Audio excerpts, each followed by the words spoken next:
Magandang araw, sambayan ng Pilipino. Magandang araw, mga kababayan. Kasama niyo po ngayon si Ka Eric sa isa na namang episode ng ating Balita at Talakayan. Ayun, mga kababayan. Again, as a start ng ating talakayan, hindi ko po pwedeng kalimutan na magpasalamat po sa inyo sa pagbibigay ninyo ng suporta at mga pagtulong sa ating mga pagsusumikap na makapagpahayag tayo at makapagbigay ng mga pananaw na nakakatulong po sa pagpapataas ng kamalayan at mga pag-unawa ng ating mga kababayan sa mga nagaganap po sa ating lipunan.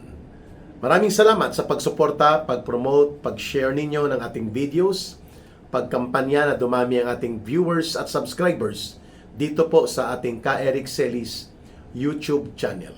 Saludo at utang na loob ko po yan sa inyo, mga kababayan. And of course, nagpapasalamat din po kami ni Ma'am Lorraine Marie Badoy, ang aking kapartner sa programa naming Bigwas ng Agila 2.0. Please like, share, and promote also ang ating channel at ang ating mga videos. Sa puntong ito ay bibigyan po natin ng pananaw itong mga pang-aabuso ng ilang mga institusyon or halos mga pangunahing institusyon sa law enforcement at pati na po sa ating justice system na pilit po na binabaluktot ni Marcos Jr. sa tinatawag po na lawfare. Ang lawfare po, ang ibig sabihin niyan, law warfare. Ginagamit po ang batas upang ito ay maging instrumento ng mga nasa poder at kapangyarihan para durugin o lumpuin at paralisahin ang mga kalaban sa politika. Yan po ang konteksto ng definition ng lawfare.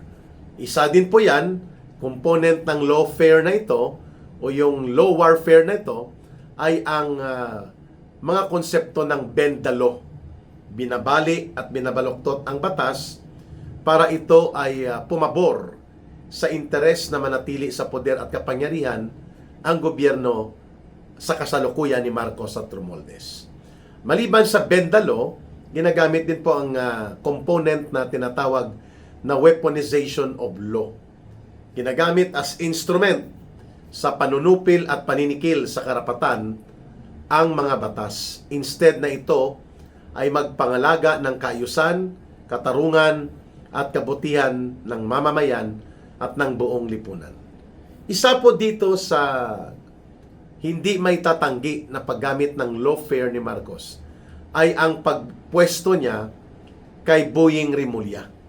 The biggest mistake that ever happened to a constitutional body like the Office of the Ombudsman na dapat may integridad, may dangal at mayroong matino na pagkatao ang inilalagay po dyan bilang ombudsman sa Office of the Ombudsman. Yan po ay isang constitutional office. Ibig sabihin po, ang sakop ng kapangyarihan nito ay napakabigat at napakahalaga sapagkat isa itong impeachable official ang ombudsman at wala itong direktang sagutin sa presidente. Supposedly, independent po ito na tagapagbantay ng ating gobyerno, ng buong pamahalaan, lalo na sa usapin patungkol sa mga korupsyon, pandarambong, pangungurakot, at mga pang-aabuso sa poder at kapangyarihan ng mga matataas na opisyal ng gobyerno o halos lahat ng opisyal ng gobyerno, mga kababayan. Yan sana ang ibig sabihin ng isang mahalaga at napaka-signifikante na bahagi ng ating demokrasya, ang pagkakaroon sana ng matino, matuwid, at hindi abusado at hindi nang babaloktot ng batas na uri ng ombudsman.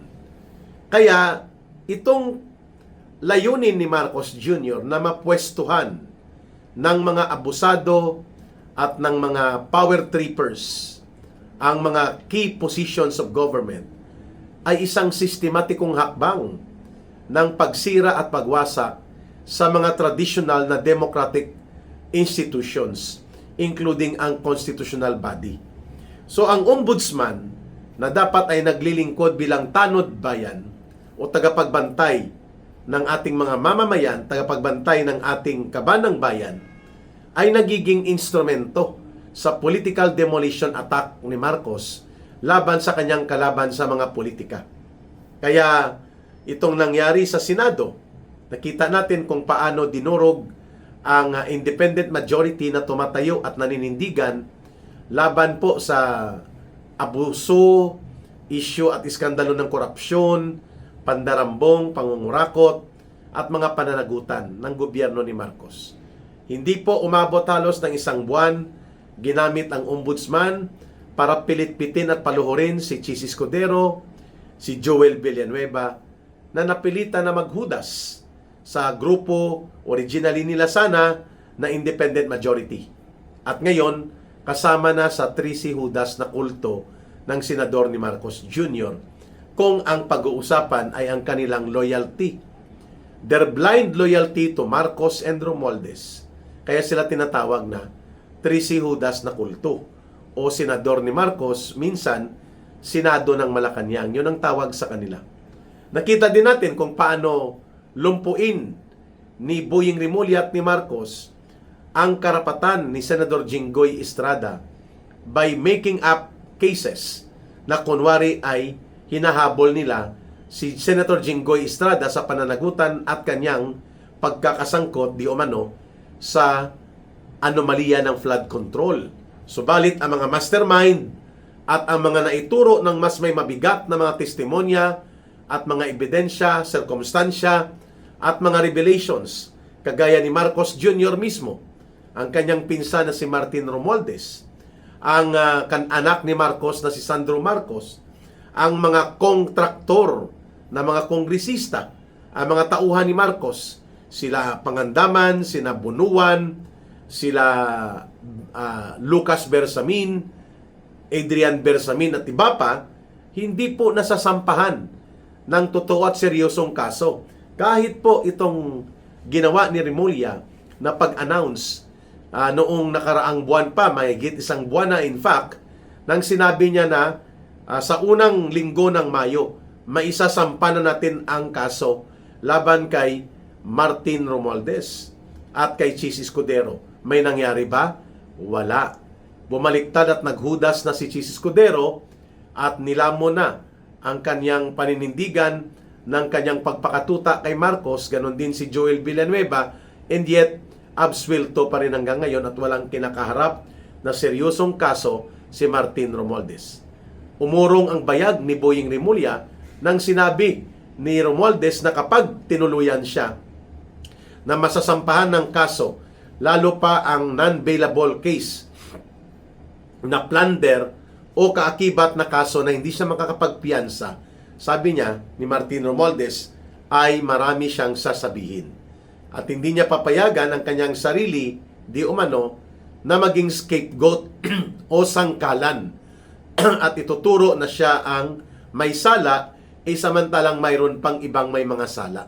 Of course, walang ibang tinutumbok doon si Romualdez, kundi ang pinsan niyang si Bongbong Marcos at ang grupo nito that includes Boying Rimulya. Ay biglang umurong ang dila, umurong pati bayag ni Boying Rimulya. Hindi niya sinampahan ng kaso at wala ng seryosong update patungkol kay Martin Romualdez matapos po ang pagbabanta ni Romualdez na magsisiwalat siya at ikakanta niya ang pagkakasangkot ng iba pang mga major players and even the mastermind sa flood control and other plunderous and systematic corruption na ginawa po at nangyari sa ilalim ng gobyerno ni Marcos Jr. So obviously, Ombudsman Rimulya and his office, the Office of the Ombudsman, has been weaponized by Marcos to be part of the lawfare. Kaya nga, naagaw ni Marcos at nila Romualdez ang control sa Senado at sunod-sunuran sa kanila ang majority, yung 13 na mga kulto ng Judas na senador, sapagkat ginamit ang poder ni Rimulya sa pananakot, panghaharas, pangbabaluktot sa mga kunwari kakasuhan nila kapag hindi sumuporta kagaya ng ginawa nilang pagsampol sa kalagayan po ni Senator Jinggoy Estrada. Kaya itong dalawang senador na si Chis Escudero at itong si Joel Villanueva, dahil wala naman itong talagang totoong tapang at tamang manasakit sa taong bayan, tumawid at sumama sa kulto ng mga hudas na senador na hawak sa liig ni Marcos at nakatali pa sa ilong, kagaya po nila Tito Soto, nila Ping Lacson, at ng mga grupo nila. Now, maliban sa ombudsman na lantaran at garapalan kung umabuso ng poder at kapangyarihan, tinatakot din po ng mga kaso ang mga kritiko ng gobyerno, including ang mga whistleblowers. Nito naman ni Melvin Matibag, NBI Director. The NBI, just like the Ombudsman, is ang Office of the Ombudsman at ang NBI, napakahalaga po nila sa pagbubuo ng malakas na justice system, law enforcement, and rule of law sa ating bansa. Kung sana ay matino at maayos ito na ginagamit at hindi idinadamay sa maruming laro ng politika ng gobyerno ni Marcos at nila Romualdez. The NBI supposedly is a top professional law enforcement agency na lumalaban at sumasagka sa paglaganap ng mga high crimes, including po ang malakihan at malawakang mga pagnanakaw at pangungurakot sa pundo ng pamahalaan. And yet, hindi po ganyan ang ginagawa ng NBI. Ang ginagawa nito, binabalikan, tinatakot at iniipit ang mga supposedly whistleblowers at yung mga aktibo sa paglalahad ng kanilang mga saloobin upang tutulan at itakwil ang malaganap at malubhang korupsyon at pandarambong na nagaganap at naganap na sa ilalim ng gobyerno ni Marcos at nila Romualdez. So aside from ombudsman, the ombudsman has already been weaponized also. Ang NBI, ginamit na rin ni Marcos bilang personal na kanyang persecutor, personal na tagapagpanakot, tagapagpangharas sa mga naninindigan at nagsasalita laban sa katiwalian, lalo na yung pagkakasangkot ng administrasyon ni Marcos at Romualdez. Nakikita natin yan, hindi lamang po sa personal na karanasan ni Ka Eric. Yan din po ang nararanasan ng former soldiers, yung 18 Marines, na kaliwat ka ng kinakasuhan, at ang kasabwat naman dyan ay Department of Justice. But going back to the NBI, itong pananakot na ginagawa ni Matibag laban sa kay dating Congressman Mike Defensor at sa pamilya nito, and sa iba pang mga lumalaban sa katiwalian at nagsasalita ng matapang upang tutulan ang korupsyon at pandarambong sa gobyerno sa kasalukuyan, kagaya kay Attorney Harold Respicio. Napakalubha at napakalantaran, garapalan na ginagamit ni Matibag ang posisyon sa NBI at ang NBI mismo para takutin at paluhurin ang mga political critics and opposition to the Marcos government, which is yung gawain na yan ni Ginoong Matibag ay isang pagpapababa at isang kabastusan at kaabusuhan supposedly sa integridad ng isang dapat ay matino at patas na uri ng professional law enforcement agency, which is supposedly yan ang role ng National Bureau of Investigation. So aside from the Ombudsman, ang Department of Justice man, ganun din po mga kababayan ang ginagawa. And even ang PNP. Samantalang ang AFP ay iwas pusoy, tahimik ang kanyang liderato at halos pipi, bulag at bingi sila sa kinasasadlakan ng mga mamamayan na malubhang krisis ng katiwalian at korupsyon na ang itinuturo po ng linya ng criminal trails none other than Marcos and Romualdez ang mga mastermind. Ang PNP naman ay aktibo rin po na mapigilan ang mga pagdaloy ng mapayapa at demokratikong mga pagkilos ng mamamayan. Binabarikadahan nila ang Senado, pinapailan din kami ng kaso ng PNP-CIDG, pati po si Senator Robin Padilla, kinakasuhan na rin. At nakita natin na naging partisan to the interest of Marcos and Romualdez ang akto ng Philippine National Police. So lahat po ng institutions ng gobyerno, and then ang Senado, pinakialaman todo ni Marcos sapagkat ang Kongreso ay nasasakal na ito ni Marcos. Kontrolado niya na ito at hawak sa liig at nakatali sa ilong. Itong sila Boji D at nandyan si Romualdez, nandyan si Sandro Marcos para gamitin ang House of Representatives bilang instrumento ni Marcos sa pagtatanggol ng kanya o pagprotekta ng kanyang interes na hindi mawawala ang kanyang poder kahit na ito ay siya nasasangkot sa malalaking iskandalo ng korupsyon. Kaya kailangan niya rin ang Senado. Sapagkat ang Senado, yan po ang may mga ilan pang role o function sa konstitusyon natin para magsilbi sa check and balance ng kapangyarihan. At kung ang Senado ay maglulunsad ng mga investigasyon, kagaya po ng Senate Blue Ribbon Committee na sana ay natuloy na at ito ay papayagan ni Marcos, pwede po na maibubulgar at mailalantad ng todo-todo sa publiko ang detalye ng mga sindikato na kinasasangkutan po nila Marcos at Romualdez sa paglaganap ng korupsyon at pandarambong sa ating pamahalaan. Kaya kinuha ang Senado. Pangalawa, hindi lamang sa Senate Blue Ribbon Committee intended ang naturang maniobra upang sakalin at paluhurin ang Senado, kundi pati na rin po sa maniobra na gamitin ang impeachment trial laban kay Vice President Sara Duterte upang durugin at mawasak po ang pagkatao at ang dangal at political influence na mayroon ang Vice Presidente sa hangarin ni Marcos at nila Romualdez na mawawala na ang kanyang otoridad bilang Vice Presidente at hindi na makakatakbo pang muli sa anumang public office including sa 2028 elections sakali po na si Vice President Sara Duterte ay makonvict sa Senado. Kaya nga binabaluktot na nila ngayon nila Marcos ng mga alipores niya na 13 Judas na hindi 16 senators daw ang required na bumoto for the conviction of the Vice President. Dapat 14 lang. Wow! Dagat! Kung si Senator Kiko Pangilinan pa.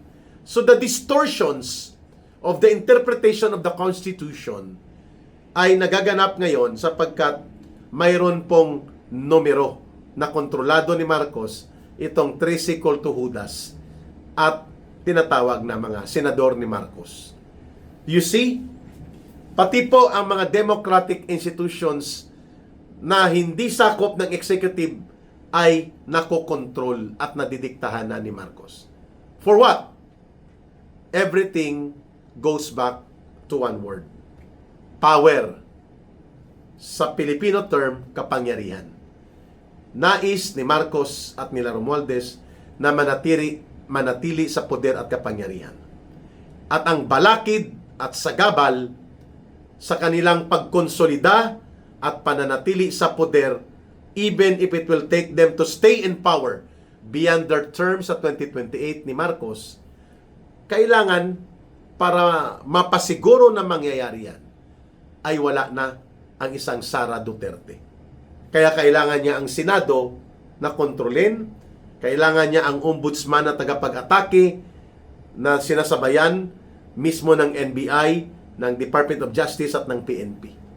Because Marcos and Romualdez, they are headed towards the direction of not giving up power even if their term expires in 2028. Yan ang nakikita natin na senaryo.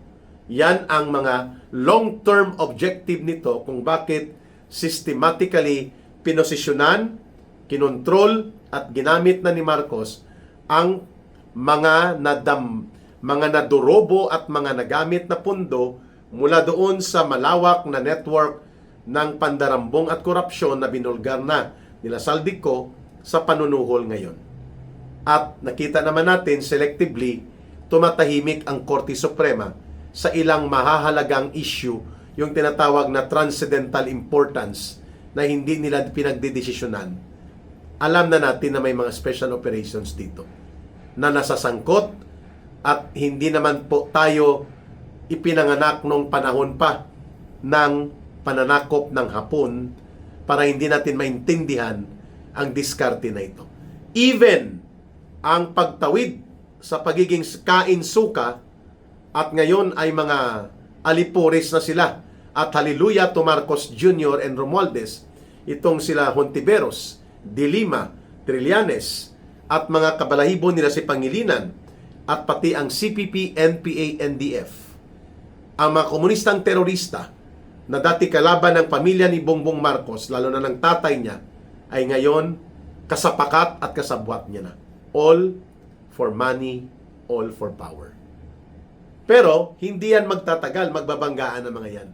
Lalo na kung sa 2028 ay hindi nila mapipigilan na magpapatuloy ang pagkakaroon ng posibilidad na isang Duterte ang uupo. Pero hanggat nandyan si Sara Duterte, mga kababayan, magkakaroon muna sila ng tactical alliance para dumugin at ikonsentra o i-focus ang atake kay Sara Duterte. Pag nagtagumpay sila, magkakaroon na rin yan ng patayan. Not literally, perhaps, but figuratively, magbabanggaan din ang mga interest nila. But for now, they have only one common enemy. Si Sara Duterte, sapagkat naipatapon na nila si Pangulong Duterte, and they have only one strategic objective. Prevent and stop na magkaroon muli ng isang Pangulo sa Pilipinas, na isang Duterte, lalo na sa katauhan ni Sara Duterte.